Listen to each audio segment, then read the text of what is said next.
Ayan, purihin ang Panginoon. Kasama ko po si Brother Arthur. Ayan, Brother Art. Praise the Lord.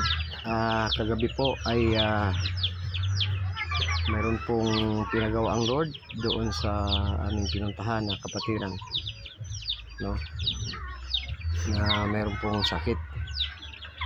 So pinanalangin po natin sa Panginoon, hiningi natin ang kagalingan kasi ang Diyos naman po talaga ang may kapangyarihan na magpagaling sa atin pong mga katawan, pisikal, no?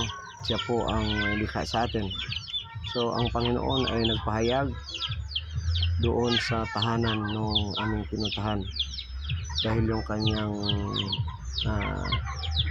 ate na kasama doon sa kanilang bahay ay masasabi natin nagsisimba sa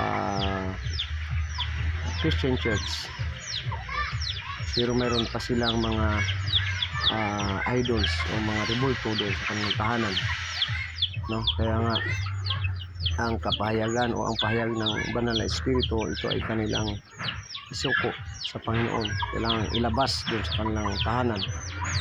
So kaya nung sinabi sa kanila kung handa ba nilang isurrender o isuko itong mga imahe na ito na kanila pong hinawakan doon sa kanilang bahay, ito po, no? Dinagay namin sa sako, dalawang sako po yan. Ito. So, ilalagay po namin yan dito, no? Sunugin po yan at yung pahayag po ng Holy Spirit ay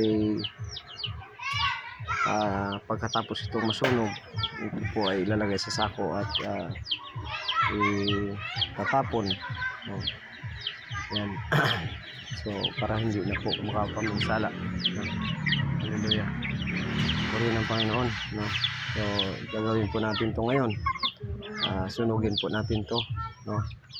Itong mga rebulto na ito, hindi naman ito ang totoong Diyos. Ito po ay mga imahen. Sabi po ng Deuteronomy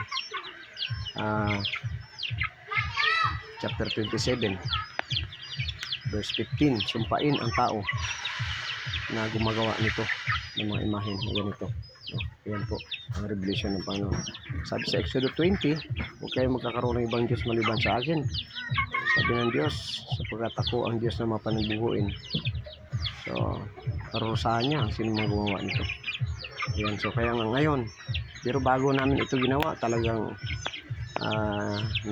nanalangin po kami sa Panginoon na ang covering, complete protection ng Panginoon sa bawat pamilya, kasi ang kalaban po natin, sabi po ng salita ng Diyos sa Episo, hindi po mga tao kundi mga espiritu ng kadiliman. So ito po ay may mga dalang mga evil spirit ito. So kaya nga ang covering talaga ng Lord, kasi hindi po ito talagang ordinary na ginagawa na po, kasi mahirap ito para doon sa mga taong hindi nakakaunawa talaga sa kanilang pangunawa, mahirap nila itong mabitawan. Pero dahil sa kapahayagan ng Panginoon kagabi, hindi po nagdalawang salita, nagdalawang isip yung may-ari ng bahay, kanila po itong sinurinder. Pag nung sinabi ko sa kanila na maghanap sila ng sako na para may sako namin ito at may labas, no, naghanap kagad sila ng sako para mailabas ito. Puri ng Panginoon. Hallelujah. So sa Diyos lang po ang papurit pasalamat, no? Anuin po natin to, susunugin at itatapon. Hallelujah. Praise the Lord. Puri ng Panginoon.